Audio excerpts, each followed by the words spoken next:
Hello everybody and welcome back to my channel. Today we are going to go over 5 types of nursing that you may not have heard of, and some of these I haven't even heard of while researching, so let's get into it.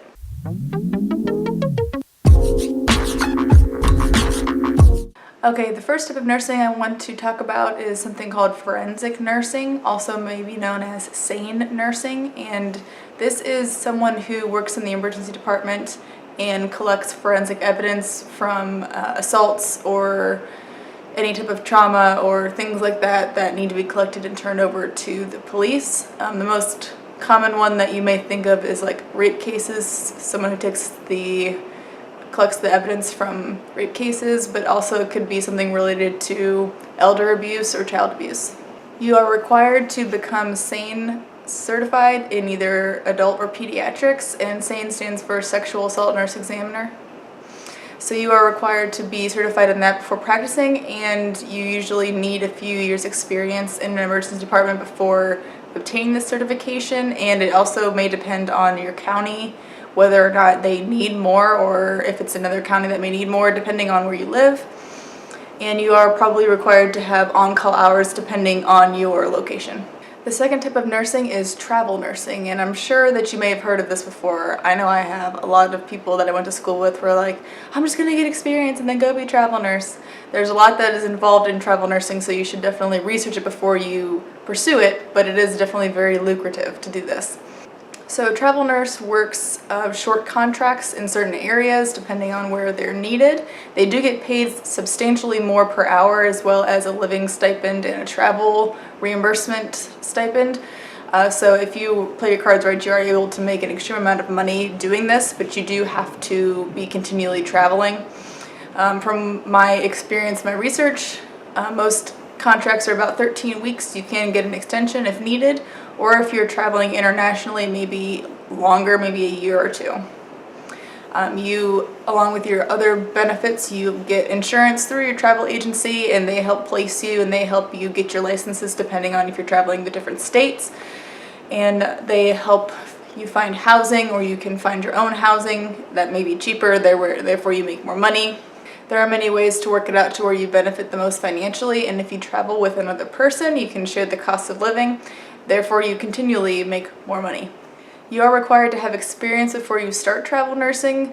Most places probably say about 2 years. I would recommend at least 2 years, in my opinion. I mean, knowing what I know now about being a nurse for a year, I feel like there's no way I could just walk onto a new unit and be like, all right, I'm ready, you know?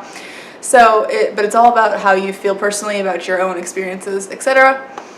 And you can only travel to the areas that you have experience, or if it's a lesser level of care, like if you have ICU experience, you could travel to a med-surg unit, but not vice versa. So I work in a med-surg unit, so I couldn't take a travel contract to an ICU because I don't have that level of experience.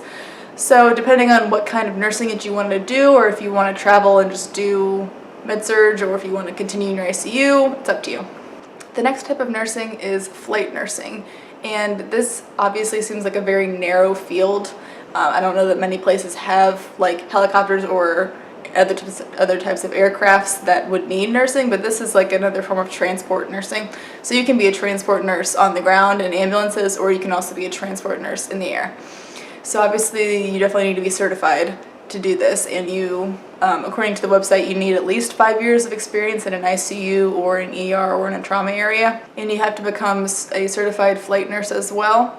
You can also work for the military in this area. You have to commit to a certain amount of years depending on what branch you join, and there may be height and weight requirements depending on the area that's hiring you, whether it be a civilian or military, because obviously they have to be able to get off the ground with the patient, so the shortest and smallest person is going to be the most beneficial.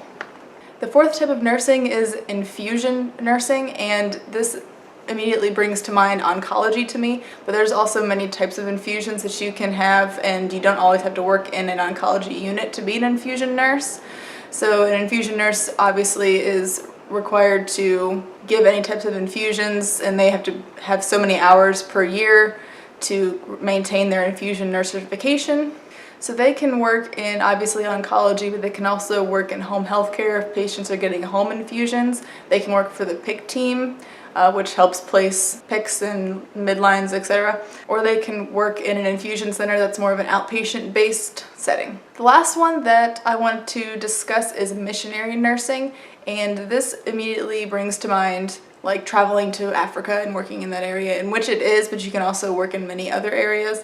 So a missionary nurse will work either with a religious group or a type of nonprofit, and you're going to critical access areas that don't have access to any type of healthcare, clean water, medications, vaccinations, etc. You're probably going to be going to like West Africa where the Ebola outbreak was, so that you have to be prepared for what kind of nursing you're going to be doing in this type of setting.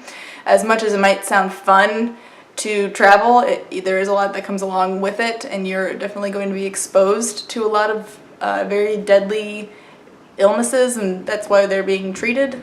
That's why they need nurses, so you have to know what you're getting into before you start, but it can be very rewarding. There aren't necessarily any certifications that go along with this, but if you are bilingual, that could be definitely beneficial.